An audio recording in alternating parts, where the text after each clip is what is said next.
आदमी जैसे ही कार में बैठा उसने रियर व्यू मिरर ठीक किया, तभी अचानक एक खिलौने ने प्लास्टिक की थैली से अपने मालिक को मारने की कोशिश की। खिलौने को लगा कि उसकी ताकत कम पड़ रही है, इसलिए उसने और जोर लगाया। लेकिन उसे क्या पता था कि इंसान सिर्फ नाक से नहीं बल्कि मुंह से भी सांस ले सकता है। हमला नाकाम हो गया और ऊपर से मालिक ने उसका मजाक भी उड़ा दिया। गुस्से में खिलौने ने फैसला किया कि अब वह मालिक की बड़ी बहन को निशाना बनाएगा। उसने 30 मीटर लंबी तलवार उठाई और बिना कुछ सोचे उसकी तरफ दौड़ पड़ा। लेकिन अगले ही पल उसे ऐसी जोरदार लात पड़ी कि उसकी आंखों के आगे अंधेरा छा गया। उसी समय नहाती हुई छोटी बहन ने आवाज सुनकर पूछा, बाहर क्या हो रहा है? यह सुनते ही खिलौने के दिमाग में नया आइडिया आया। उसने एक राइस कुकर उठाया और चुपके से बाथरूम के दरवाजे तक पहुंच गया। लेकिन अगले ही पल दोनों हैरान रह गए।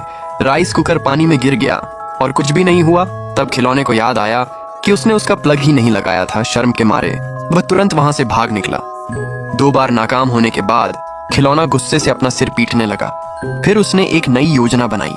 उसने कालीन में ढेर सारी लोहे की कीलें लगा दी, उसे दरवाजे के सामने बिछा दिया, फर्श पर कंचे फैला दिए और गिलास तोड़कर आवाज कर दी ताकि कोई बाहर आए।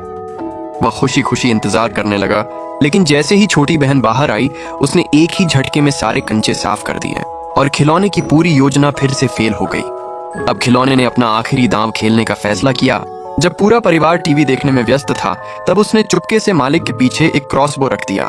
उसे पूरा यकीन था कि इस बार निशाना नहीं चूकेगा। वह कोने में छिप गया और ट्रिगर दबा दिया। आवाज सुनते ही खिलौना खुशी से उछल पड़ा और दौड़कर बाहर आया।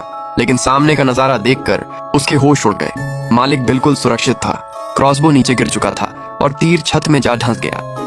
तभी उसे पता चला कि महिला की चीख तीर की वजह से नहीं थी बल्कि इसलिए थी क्योंकि घर की बिल्ली ने ड्राइंग रूम में गंदगी कर दी थी। जब सभी लोग बिल्ली को डांटने लगे तो खिलौना अपने दोस्त को बचाने के लिए आगे आया और बोला कि यह गंदगी उसी ने की है। लेकिन अगले ही पल ऐसा हुआ जिसकी उसने कभी कल्पना भी नहीं की थी।